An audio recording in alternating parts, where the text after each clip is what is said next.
what we did was, I mean, you know, we had like 1 million phones in the city government, and so what we've said to folks is, much like 911, I mean, if you have an emergency, there's really no other number to call.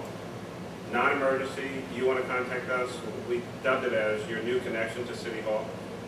That was a little bit of a play on words because, you know, folks always felt like they had to be connected to get anything out of City Hall, so we kind of turned that around.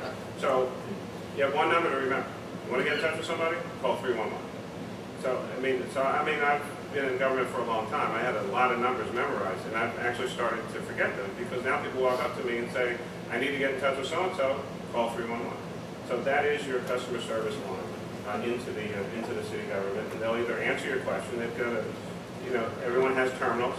We've got, you know, a ton of questions and answers loaded into that terminal, and it's real-time activity. If something happens in the city, we can immediately send information to 311, and folks start calling.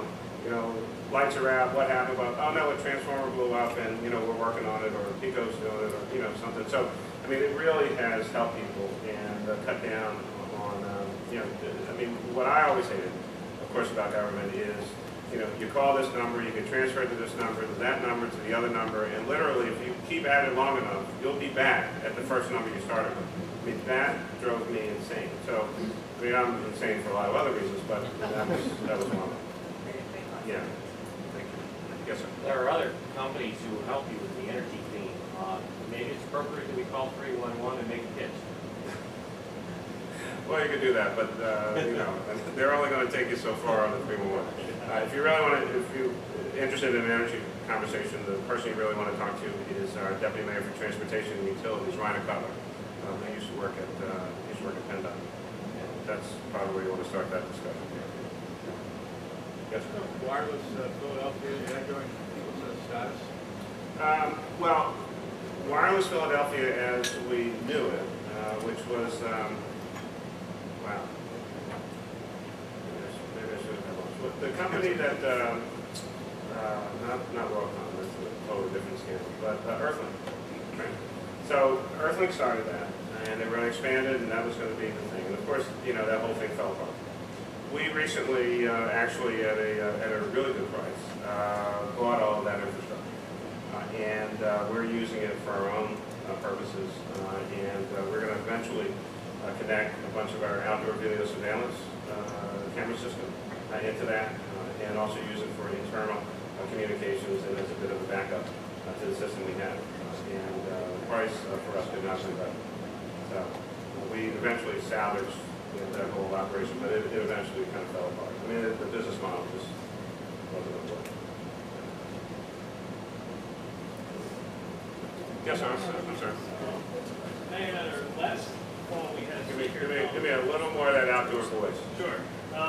Last semester here in Lafayette, we had the president had a lecture by Major Carter. It came in about revitalizing urban, or I would say lower income neighborhoods, yeah, kind of greening them, that sort of thing. And with your GreenWorks program, have you looked at working in that at all, or is there like a way in which you've looked at incorporating that into your plan? Or and I may have missed a little part of it, because what's the that? in terms of Oh, yeah. helping revitalize lower income neighborhoods, making them greener, which then Yes. gives money back to the Yeah. A couple things. We recently started, when I came into office, we had about a 6 or 7% recycling rate in the city. We're now up a little over 18%. There are a couple reasons for that. One, we went to single stream weekly recycling. Two, by about the middle of the summer, we will have completely rolled out our Recycle Bank program. Recycle Bank is a company.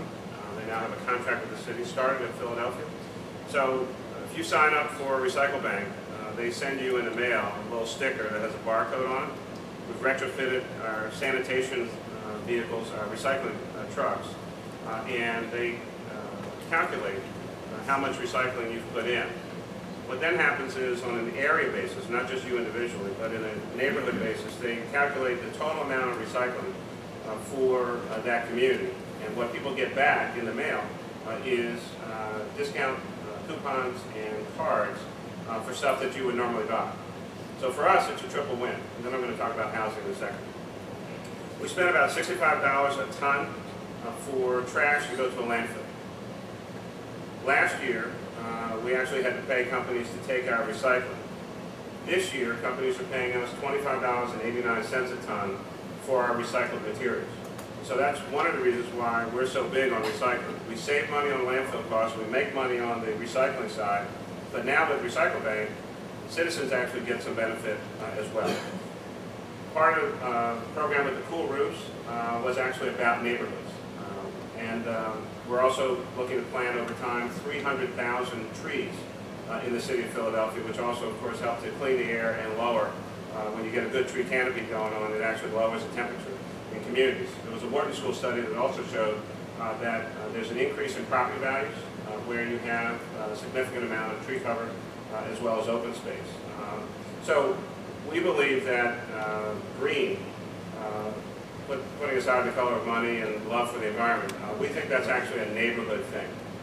And it really is about communities. And then, of course, lastly, sustainability and weatherization and workforce development. That is all about helping people to literally save money on their energy costs, and that goes right in their pocket. Dealing with windows, doors, roofs, caulking, energy audits, putting people to work. All of those programs are primarily geared toward low and moderate income neighborhoods, and certainly the energy efficiency and conservation block grant as well. Sure. Yes, sir. Mayor, now that with public transportation, it's often not people's daily routines, but driving is. So that seems to me like it creates a lot of the naysayers out there. Yeah. How do you go about addressing that, changing that perception, and getting people to think Sure. along those lines? A couple things. We installed 1,400, recently 1,400 new bike racks in the city. We dedicated from river to river on Spruce Street and Pine Street in Philadelphia, took out a lane of took out an auto lane and made it a bike lane. So you can go from the Delaware to the Schuylkill or the other way if you want to, with a complete, constant, steady bike lane on either one of those streets. Both of those are dedicated east-west streets.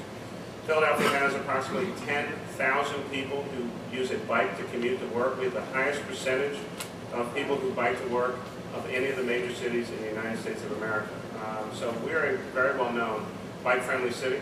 And then, of course, we have the largest one-day bike race in the world in Philadelphia, but we'll put that to the side.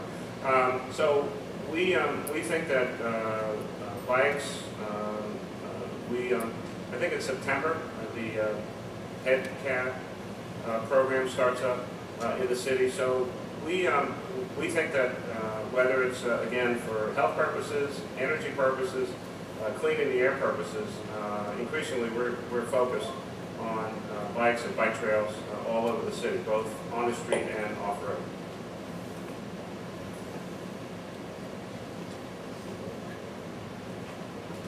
Okay. Thank you very, very much.